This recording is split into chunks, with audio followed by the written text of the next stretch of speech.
انگریزوں کا آنا بالکل ٹھیک تھا کہ وہ اس قابل ہی نہیں تھے، سوائے عورت اور شراب کے ان کو اور کوئی کام ہی نہیں تھا۔ یہ مسلمان راجوں کا حال تھا تو سکھ راجے، غیر ہندو راجے، ان کا کیا حال تھا؟ سب عورت کے پیچھے، شراب کے پیچھے، گانے بجانے کے پیچھے، بالکل نااہل، اتنے بے حس ہو چکے تھے مقامی لوگ۔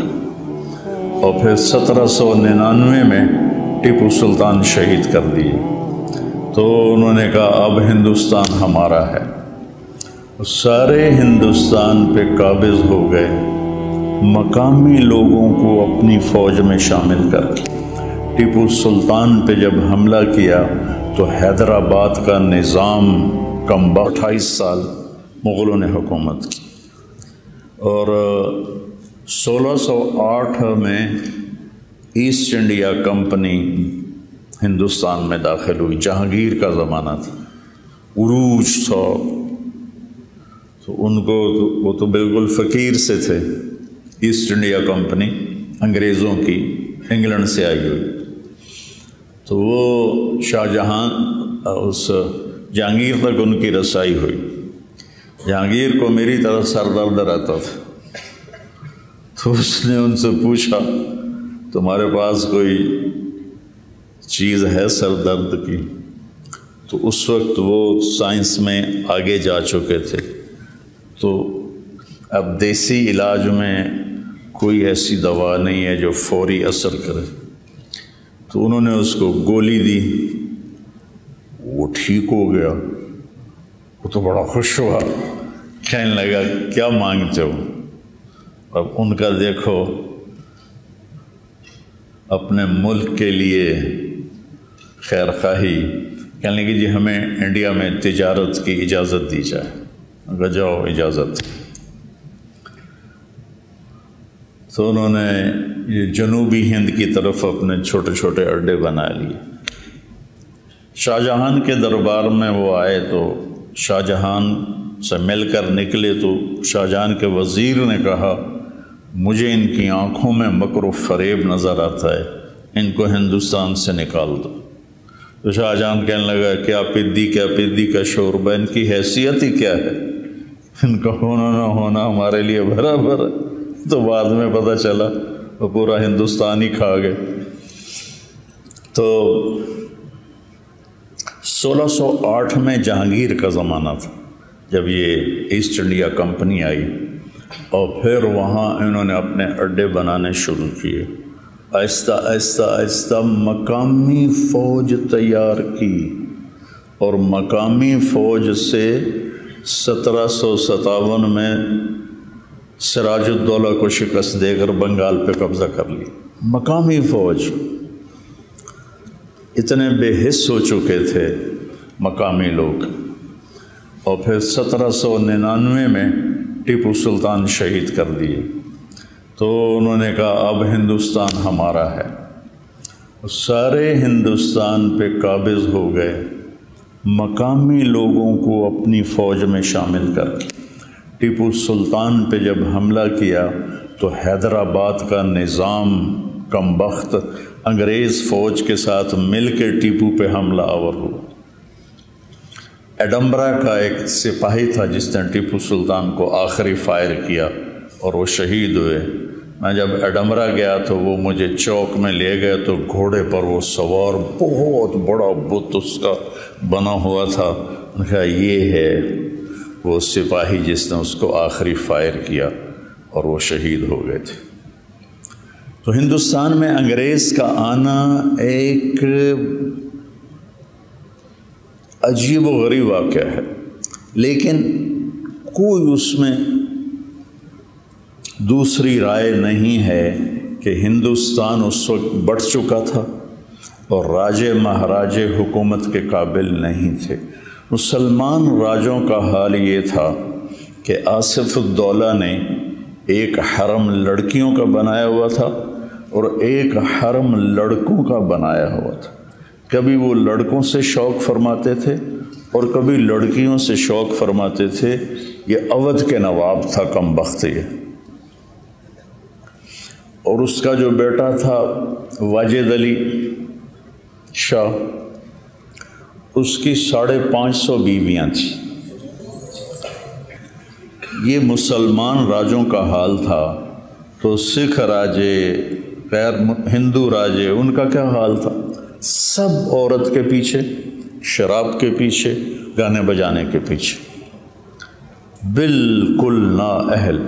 رامپور کا نواب جو تھا وہ اپنی جو مجلس شورا بلاتا تھا، آپ کو عجیب لطیفہ بھی ہے، حقیقت میں خود بیت الخلاء میں بیٹھتا تھا اور باقی ہال میں بیٹھتے تھے۔ تو انگریزوں کا آنا بالکل ٹھیک تھا، انگریزوں کا آنا بالکل ٹھیک تھا کہ وہ اس قابل ہی نہیں تھے، سوائے عورت اور شراب کے ان کو اور کوئی کام ہی نہیں تھا۔ رنجیت سنگھ نے حکومت کی 40 سال بڑے دھڑلے سے، بہت سمجھدار راجا تھا۔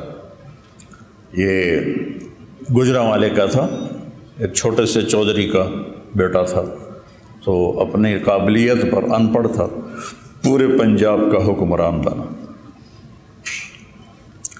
یہ 1780 میں پیدا ہوا تھا اور 1839 میں شراب کی کثرت اور زنا کی کثرت سے مر گیا، 59 سال کی عمر میں، لیکن بہت قابل حکمران تھا۔ تو انگریزوں نے ہاتھ نہیں ڈالا پنجاب پر۔ پھر اس کا بیٹا کھڑک سنگھ، تو کھڑک سنگھ شراب کے نشے میں مر گیا۔ پھر اس کا بیٹا نونہال سنگھ بنا، وہ بھی جلدی مر گیا۔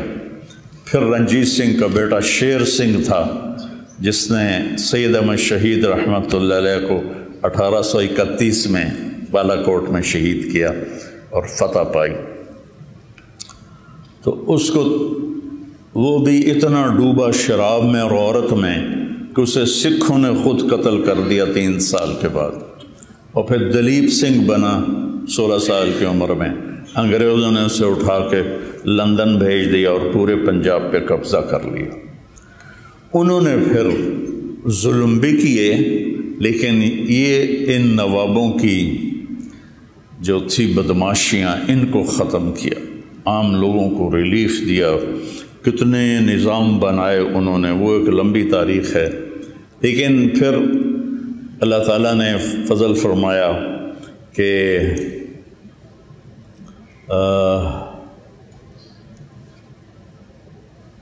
1906 میں مسلم لیگ کی بنیاد رکھی گئی۔ 30 دسمبر 1906 نواب سلیم اللہ صاحب ڈھاکہ، یہ نواب خاندان تھا، یہ بنگالی نہیں تھے، یہ کشمیری تھے۔ ان کے بڑے تجارت کے لیے گئے اور بہت کما لیا۔ 1857 کی جنگ میں انگریزوں کا ساتھ دیا، تو اس پر انہوں نے جاگیریں دے دی، نواب بنا دیا۔ اس کے آخری نواب تھے سلیم اللہ خان صاحب، جو 43 سال کی عمر میں فوت ہو گئے۔ انہوں نے اپنے محل میں 1906 میں 30 دسمبر مسلم لیگ کی بنیاد رکھی۔ پاکستان کا پہلا پتھر وہاں رکھا گیا۔ مسلم لیگ کی بنیاد رکھتے ہوئے کسی کے خواب و خیال میں نہیں تھا کہ آگے چل کے یہ پاکستان کے وجود کا ذریعہ بنیں گے۔ صرف یہ جد و جہد تھی کہ مسلمانوں کو اکٹھا کیا جائے اور انگریزوں کے خلاف کوئی محاذ بنایا جائے۔ تو چلتے نواب سلیم اللہ جوانی میں فوت ہو گئے، نوابی ٹائٹل ختم ہو گیا۔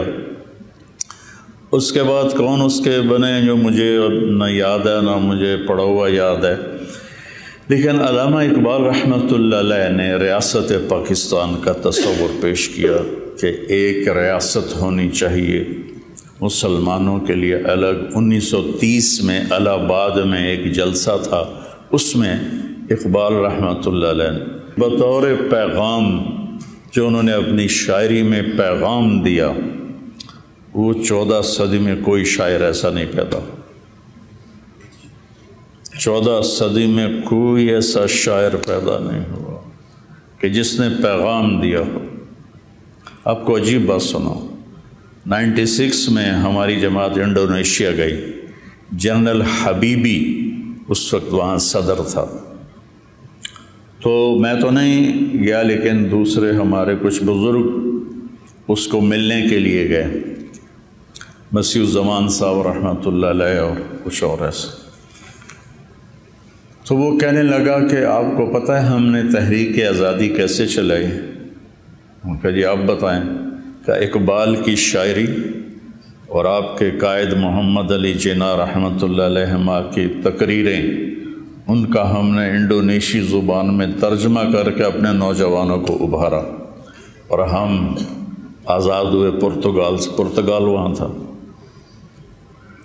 لیکن ہم جانتے نہیں اقبال کون ہے.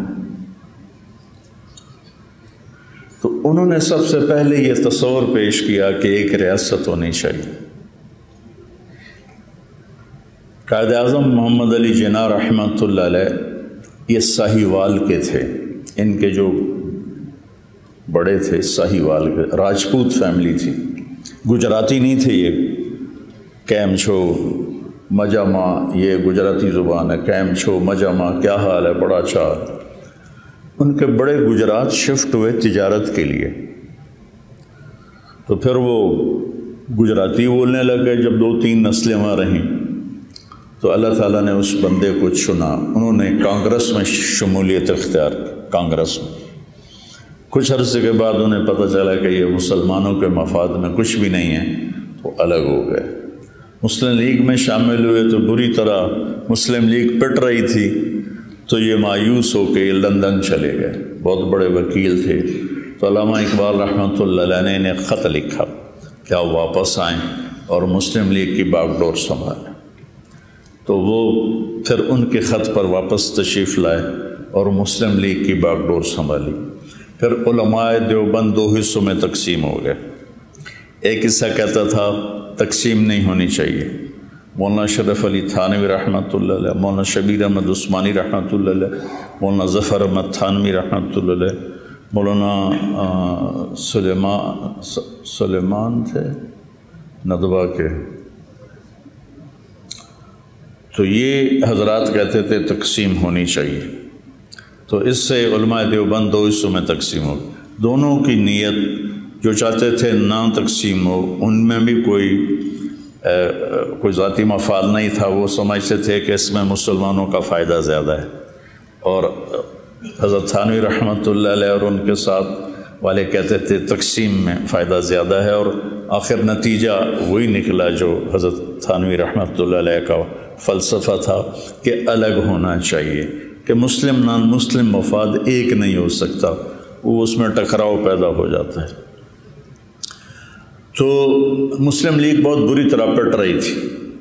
تو مولانا شبیر احمد عثمانی، مولانا ظفر احمد تھانوی، انہوں نے دورے کیے پورے سرحد کے اور ہندوستان کے، اور جو جوشیلی تقریریں کر کر کر کر مسلم لیگ کو اتنا کھڑا کیا کہ الیکشن میں کافی سیٹیں لینے میں کامیاب ہو گئی. ادھر 1940 میں دوسری جنگ عظیم شروع ہو گئی، جو 44-45 تک رہی، اور انگلینڈ بالکل اس کی کمر ٹوٹ گئی اور اسے اپنے مقبوضہ جات پر قبضہ رکھنا مشکل ہو گیا. ادھر تحریک پروان چڑھ گئی. پاکستان کا مطلب کیا؟ لا الہ الا اللہ. آج کے نوجوانوں کو پتہ ہی نہیں ہے کہ کیا قربانیاں ہوئیں.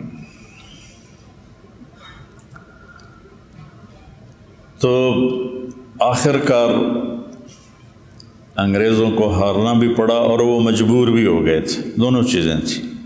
قبضہ رکھ نہیں سکتے تھے، سارا کچھ برباد ہوا پڑا تھا. اور ادھر مسلمانوں میں بھی ایک جوش اور تحریک اٹھی ہوئی تھی، ہندوؤں میں بھی اٹھی ہوئی تھی.